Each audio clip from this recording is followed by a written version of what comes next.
We've come back to Pike Lake here in the Kettle Moraine State Forest, and there are a few ice fishermen out there trying for panfish. In just a few minutes, Elizabeth Kramer checks a couple items off her Door County bucket list.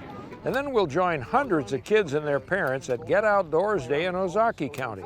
But first, let's head up to Vilas County for a Ruffed Grouse Society grouse camp at Trees for Tomorrow in Eagle River. I'm Dan Small, and it's time once again for Outdoor Wisconsin. Summer to fall, winter to spring, from Green Bay to where the St. Croix sings, from Kettle Moraine to Superior Shore. Outdoor Wisconsin, outdoor Wisconsin. This aspen woodlot is good habitat for ruffed grouse, and you might find a grouse here and there in the Kettle Moraine, but grouse are far more abundant in northern Wisconsin, where there's plenty of good habitat for them. Last fall, we joined hunters from across America for a Ruffed Grouse Society grouse camp held at Trees for Tomorrow in Eagle River. As RGS Regional Director Dave Johnson explains, the goal of Grouse Camp is to offer newcomers to the sport an opportunity to learn about and hunt grouse and woodcock. What we're hoping is that we can infuse the passion in the folks that are here this weekend in the pursuit of the king of game birds, the ruffed grouse, and the American woodcock. Welcome to Grouse Camp. We have called this event the Grouse Camp Tour. This originally started in 2014. We saw the precipitous decline in small game hunting licenses and decided we need to act. We spent about 4 months working on the framework of this event, and we ran it up the flagpole to our board and our CEO, and this is the result of that. We've got about 125 people registered from 16 states. We have volunteers from as far away as Chicago, Milwaukee, Sheboygan, and a variety of other cities that have come to help us teach people the joys of ruffed grouse and woodcock hunting. We know so much that we don't even know we know until you go with somebody that's never hunted before, and then it's all new. Tonight it's a little bit of a social several hours. We have registration first of all, and then we welcome people to a hospitality area, bonfire, and basically it's just come down, get together, enjoy the scenery, the bonfire, and the camaraderie of fellow grouse and woodcock hunters. We have 4 seminars scheduled each day. I like to see all the orange. Those seminars are going to run concurrently. This talk is going to be about harnessing technology. It's your responsibility to know where you are on the landscape.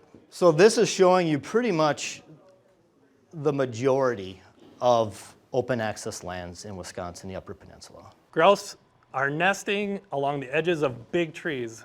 They almost always will put their nest against the base of a big tree. They've got overhead cover from precipitation and also avian predators. We're here to talk about guns today, primarily guns for grouse. For most of my grouse hunting, I use a 20 gauge.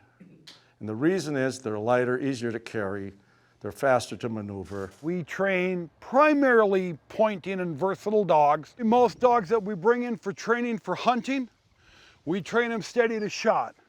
That means they can't move until the gun goes bang. That keeps them safe. I appreciate everybody coming. This is awesome. I'm thrilled that we've had this turnout, and we hope to recreate this in several areas across the country over the next few years. We're hoping that we can have people come out of here that'll have a passion for grouse and woodcock hunting. All right, we're out for the grouse hunt portion of this wonderful adventure with Brandon Smith and Laine Jewell and their German Shorthairs and 3 guys from UW-Stevens Point, Samuel, Isaac, and Andrew. And you're the hunt master here, Brandon, so what's the plan? Well, we're gonna let these dogs loose. Hopefully get into some grouse and woodcock. We'll just wait for the dogs to go on point, and we can choose, you know, who wants to go in and take the first bird. Being that you guys aren't very experienced with hunting in the woods like this, it'll be safer to go in one at a time. Don't approach a point, don't approach a bird with the safety off. Bird up, safety, take your shot. And then, you know, make for sure that you put it back on safe. Safety is the most important part about hunting cover like this. Hunting anywhere, but especially this kind of stuff. You can trip, you can fall, a gun can go off, somebody's gonna get shot, you shoot yourself, shoot a dog. So we've got Lutz and Gambler, two male German short-haired pointers. Lutz is 9 years old, so he's our veteran, and Gambler's the young up-and-comer. The dogs are gonna go off into the woods while we stay more or less on the trails, and our GPS will give a beep when they go on points, and then we'll go in and flush the birds for them and get a shot, hopefully. All right. Get in there, boys. Hunt 'em up. Today we're gonna be hunting managed forest. It's private land that's open to the public. This is prime habitat right here. We're gonna start slowing down our pace a little bit to allow the dogs to get in there and cover some ground. And I don't doubt we're gonna find some birds in here. He's 100 yards in the woods right now on point. Right now, the cover's super thick, and so even if the dog's standing right in front of you, sometimes it's kind of hard to tell where they are once they've stopped moving, and so it's nice to have that pinpointed. It records their speed, distance traveled, the path that they take. There he goes. Nice, woodcock. I do not think I hit him. No, you didn't, he kept flying. All right, so that was your first time flushing a woodcock. First time seeing a woodcock, first time shooting at a woodcock. They don't have those down in Chicago. No. It's definitely fun to get up there and go after We them. got plenty of them around here. Yeah. Well, it's a little different day here. We've got overcast, little raindrops here and there. Yeah. Brandon, what's the plan? Well, we're gonna head in a little different type of cover. Looks like some red pines, a relatively thick understory, berry brush. Hopefully we can catch the grouse eating and maybe get one. All right. So you think they'd be in this kind of cover feeding? Well, if there's berries in there eating, I don't see why they wouldn't, Yeah, you know? yeah. What do you got? Aha. There's a grouse feather. Now, that's as close as we've come to a grouse so far. Now we got to find the rest of the bird. You got a point? Yeah, 30, 40 yards in there. Let's go see what we got.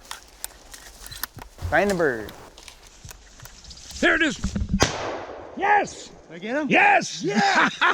Let's go! Dead bird! So how does that feel? Freaking amazing. First ever woodcock.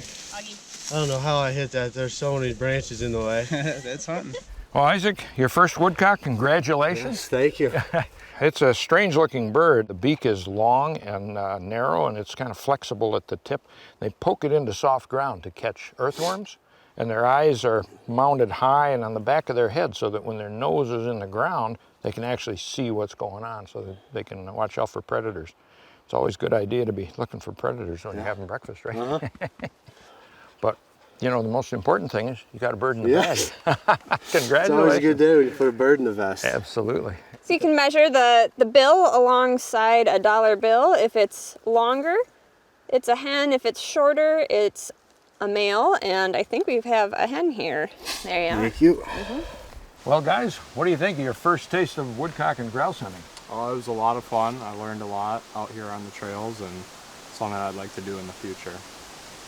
It's definitely one of the most difficult forms of hunting I've tried in my brief hunting experience, but it's definitely worth it when that bird goes down.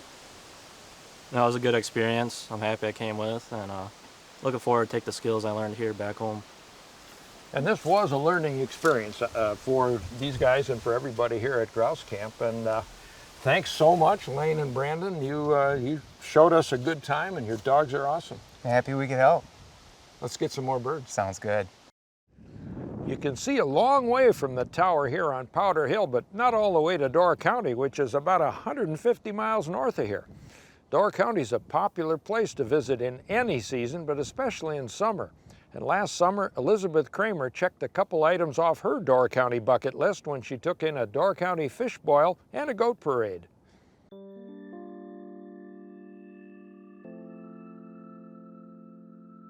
Door County never disappoints as a vacation spot for Wisconsin locals and tourists alike. But what makes Door County unique while still being relatable to so many people? Let's dig deeper into the classic Door County bucket list. So today I'm here with Andy Colson, the longtime owner of the White Gull Inn here in beautiful Door County. We are going to experience an authentic Door County fish boil tonight. How long have you guys been doing them on the property? Well, I personally have been here since 1972. The fish boils started at the White Gull before that, 1959. So it was one of the first commercial fish boils in Door County. They had been around prior to that, but they were more private. And were they always this popular, or? Well, I think that as soon as they were introduced to the public, and the White Gull was one of the 2 restaurants that started them around 1959, 1960, they became very popular very quickly, and so they've just been a Door County tradition ever since. Why is Door County always the place people go? Well, I think because it has so many of the attributes of what people love about Wisconsin, but a little bit more, a little bit of an East Coast feel perhaps, a little bit of a Cape Cod, Seacoast feel, fishing villages.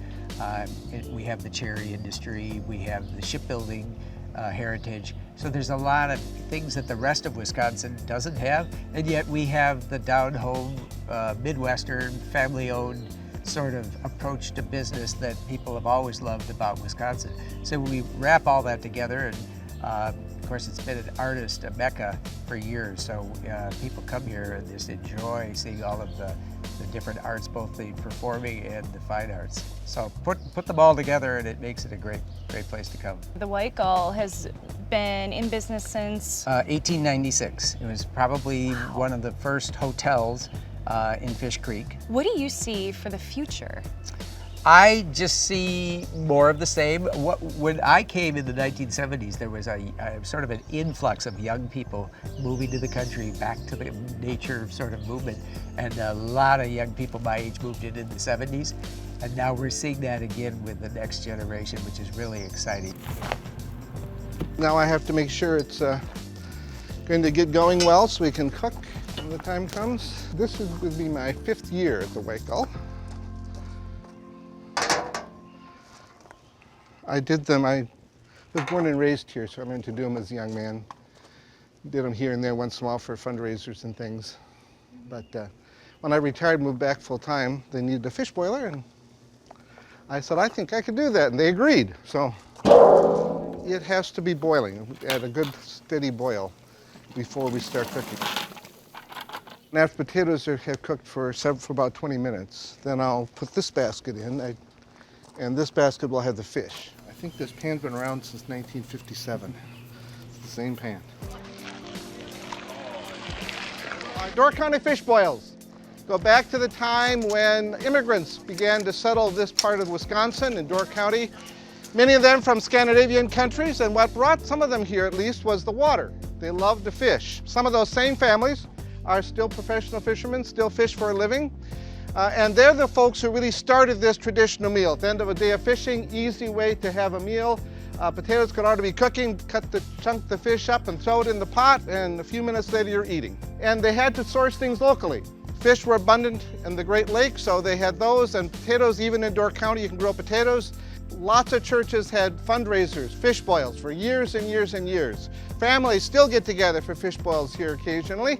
And it was 1957 when the White Gull Inn decided this would be a fun thing to do for their overnight guests here at the inn, but also other visitors to Door County. So they've been doing a fish boil here since then. It's a very simple recipe. Just 4 ingredients: water, salt, potatoes, and fish. Takes a half hour to cook. Potatoes take the full half hour. Fish don't take very long at all, 8 to 10 minutes. And the salt seasons the food, and the salt water things float. So all the stuff we don't want on the food is going to be at the top of the pot. And I suppose we could just kind of scoop it off, but that's not nearly as much fun as what we're going to do. Here we go. You take kerosene and throw it on the fire so it's really hot, really fast, boils over enough just to take that top layer off. We're very glad you're here and hope you enjoy your meal. Thank you.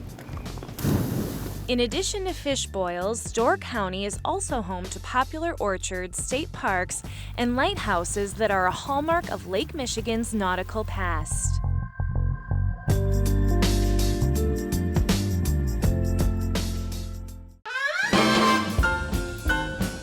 as well as one of the last remaining outdoor theaters in the Midwest.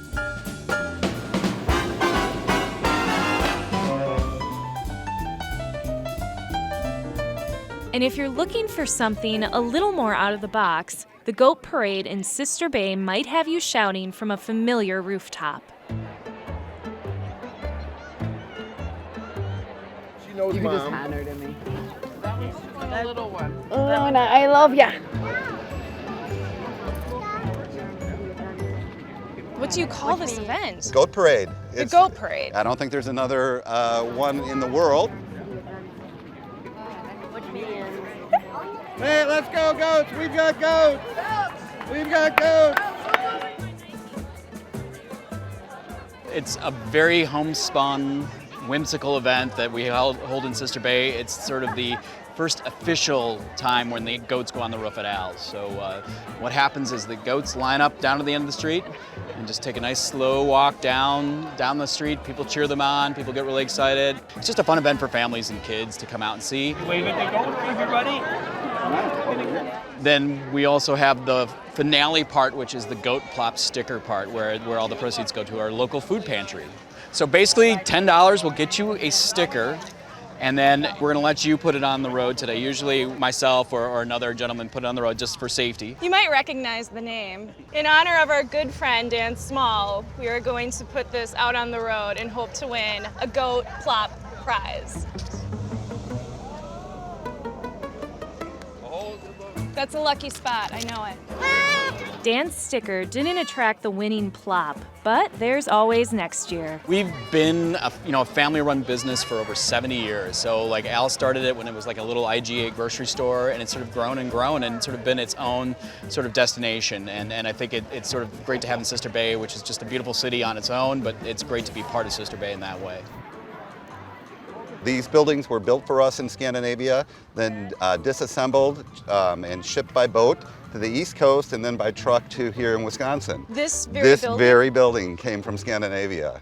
And that year, my dad had a very good friend, and as a practical joke, he decided to put a goat on the roof. And since 1973, we've had live goats grazing on this rooftop. Wow, so it just started with a practical joke. It started all with a practical joke. All jokes aside, Door County certainly doesn't lack variety when it comes to outdoor activities. And hopefully you have a few ideas to add to your own Door County bucket list. Your bucket list might include those Door County events, but a young outdoors enthusiast list might have some simpler items, like shooting a rifle or bow or going for an ATV ride. Well, kids of all ages can enjoy those activities and more at the annual Get Outdoors Day held each summer in the town of Grafton in Ozaukee County. We were there last summer, and it was clear the attendees were having a blast.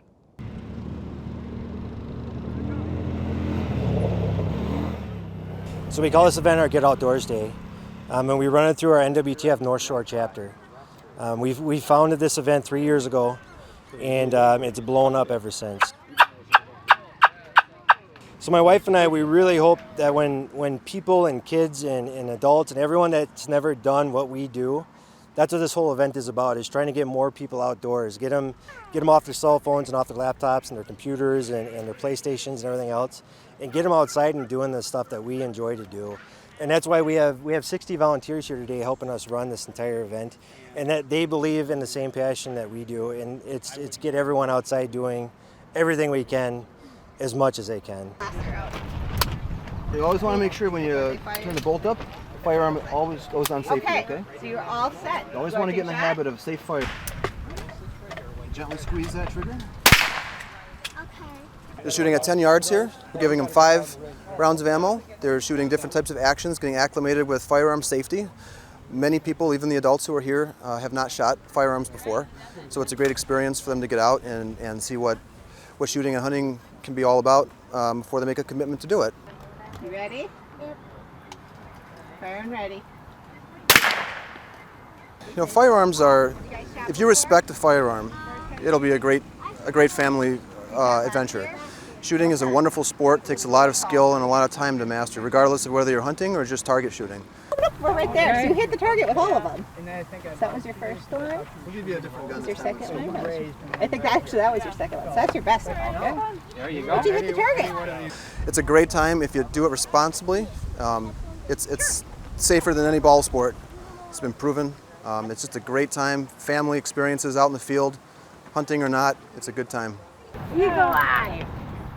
What would you tell parents who might be in your situation, have never done this? And I would definitely say give it a try. The instructors are great, very patient, and it was fun. I would definitely say give it a try. So Austin, you did pretty well there. Have you ever shot a 22 before? No. So what do you think of it? Did you have fun? Did you meet Baron von Screech? He's an eastern screech owl. He's full grown, he's 5.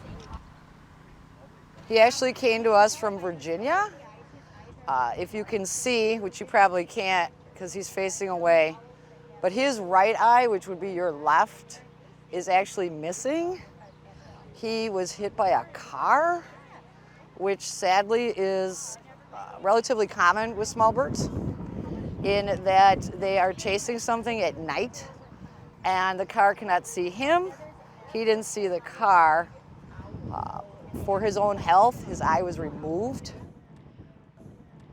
If you see his left eye, see the color? Yeah. Many people think owls all have dark eyes, either very dark brown or black. True nocturnal owls have those color eyes. Other owls with this lighter yellow-green or maybe a yellow-orange are, I'm going to teach you a big fancy ornithology word, crepuscular, which means they hunt at dawn and dusk and during the day. It's cool when they show these birds because we don't get to see much birds up close. We were here last year, and I will say that the kids were so excited about it that we had to come, like we put it on the calendar right away when we found out and got here and right away at 10 o'clock, so very exciting. They've been saying all week, let's get outdoors day on Saturday. This piece of property is something that our father bought back probably in the late 70s, late 70s, as a place for us to recreate with dirt bikes and things. It was never intended to be, investment property or, farmland, to be honest. It was all about having fun. So he passed at an early age of 54, I believe, in 1984. So we've been playing on it ever since. And this is an opportunity for us to share the fun with other people, get them outdoors and check out the ATVs, UTVs, and just enjoy what we've been doing for so long. It's our 3rd year we've done it. We enjoy it every time. Each year it seems to get bigger, and we especially and more fun. Yeah, we especially enjoy riding these around the track. Let's start out by doing this one. So we're going to do a yelp of a hen. So all I'm going to have you do is push this bellow button like this. Okay? That's kind of cool. Okay, so here's the box call. And the box call is going to start out with a high up here and then with a low down here. And that's the yelp of the hen. So if I'm going to do it with my mouth on a mouth call, do that high, do that low.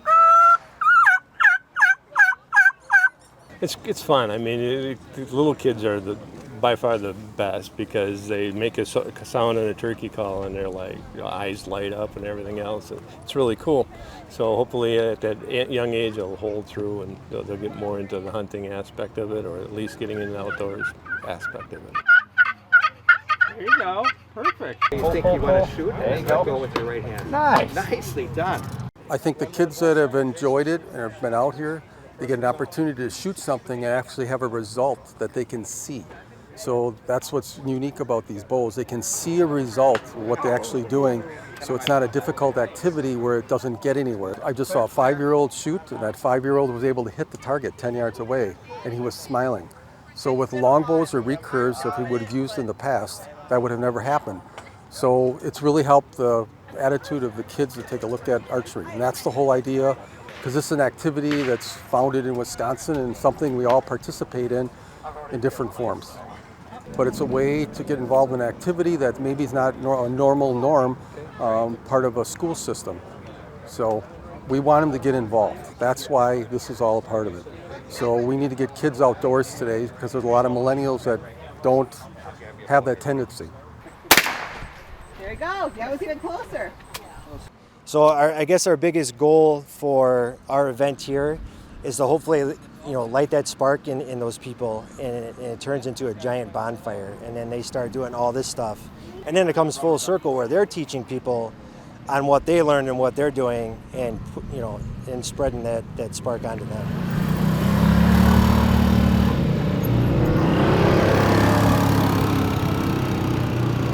To learn more about Get Outdoors Day and this week's other features, log on to MilwaukeePBS.org and search local programs for Outdoor Wisconsin, or visit the Milwaukee PBS Facebook page. I'll be at the Outdoor Life Field and Stream Expo at the Alliant Energy Center in Madison, April 3rd through the 5th, so stop by our booth and say hello. Well, next time I'll take you muskie fishing on Lyman Lake in Douglas County with guide Joe Shedd. We'll pay a visit to Elizabeth Kramer's farm in Sheboygan County, and we'll find out what's happening at the Milwaukee County Zoo. Saying goodbye from Pike Lake in the Kettle Moraine State Forest, I'm Dan Small. Join us again next week for Outdoor Wisconsin.